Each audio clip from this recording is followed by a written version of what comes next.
nimeita paka rafiki yangu wa hapa karibu, mama shupavu mwenye tulikuwa na Honorable Wamuratha mwenyewe. Karibu.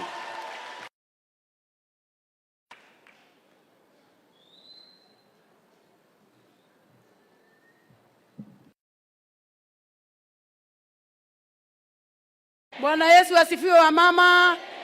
Wajaluo muko? Hepolo wana miera miera.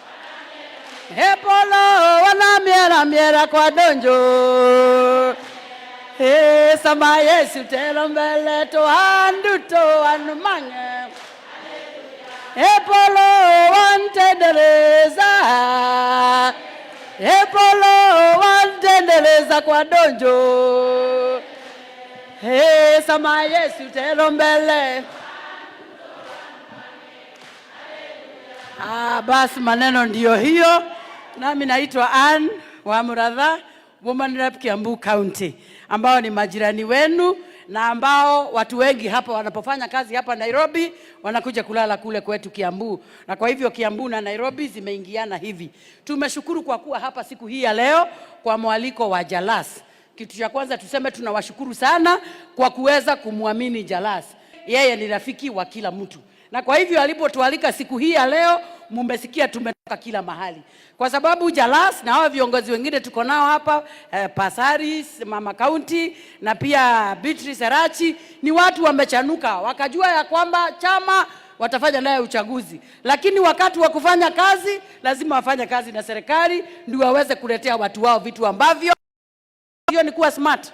Si watu wenyu wako chonjo? Si hata sisi tuko chonjo? Na kwa hivyo tunashukuru sana Jalas ambaye ameweza kutualika mahali hapa ili tuje tuweze kusupport kazi ambayo anafanya. Your Excellency, the Deputy President of the Republic of Kenya, tunataka kukushukuru pia kwa sababu ya vile umeweza kutembea pamoja na sisi, ukitupatia nguvu na ukituwezesha hata kutushikilia katika mashinani tuweze kufanya kazi. Na Your Excellency, hakuna kitu cha mama akipata huwa inaishia katika nyumba yake. Lakini kuna jambo moja nimekuwa nikiomba. Tuna shida sana ya pombe. Na pombe haiko tu mahali moja, imekuwa kila mahali. Na Deputy President amekuwa na kampeni kubwa sana ya kumaliza pombe. Na mimi nyuma yake ninafanya kampeni kubwa sana ya kukubali hawa watu. Kwa sababu kama wanatoka kwa pombe, kwa sababu siku nyingi amepotea kwa pombe, hasomeshi watoto, anunui chakula, jipanga na pesa ya Jalas. Sasa unamwambia ajipange huko kwa.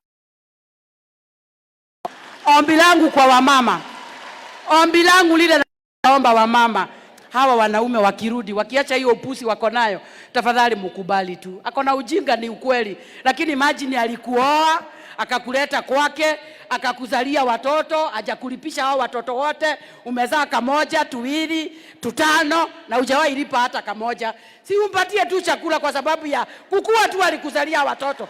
Patie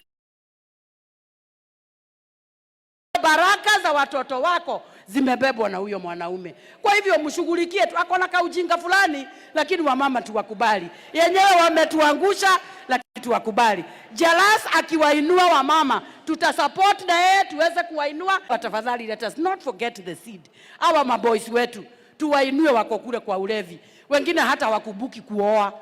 Ukiona wako hata hakuacha kumtukana, tafadhali mgonga gonge hivi, na ukiona hasikii, tembea huku majijini upate kasichana ulete hapo. Ngamuka na maisha inakuwa sawa. Asanteni sana wamama wa Nairobi. Asanteni pia na mimi nasema kama Mama County wa Laikipia tulipoingia katika bunge, mama ambaye alitusaidia sana ni Mama County wa Nairobi, kwa sababu mlikuwa mmempatia nafasi ya kuelewa vile kazi inafanya mingi, lakini kwa utaratibu akatupeleka kama vile tunaimba kwa Biblia, kama vile kwa mtoto, mpaka tukapata. Shukuru hata kwa kupatia Pasaris nafasi ya kuweza kutumika na nyinyi. Ningeomba Mungu awabariki wamama wa Nairobi. Next time tukija kwa uchaguzi, mkue mpaka imebadilika. Mkue munaishi kwa nyumba zile ambazo ni safi kabisa. Wamama tukue tumeng'ara kabisa. Wamama tukue tuko na kitu mfukoni na kajoto kameja. Wabariki. Wapi makofi ya mama Kiambu? Mheshimiwa Deputy President, hawa mama tayari tulikuwa tumekutana na viongozi wao. Nikawaambia ili wafanye kazi vizuri lazima wakuwe na account.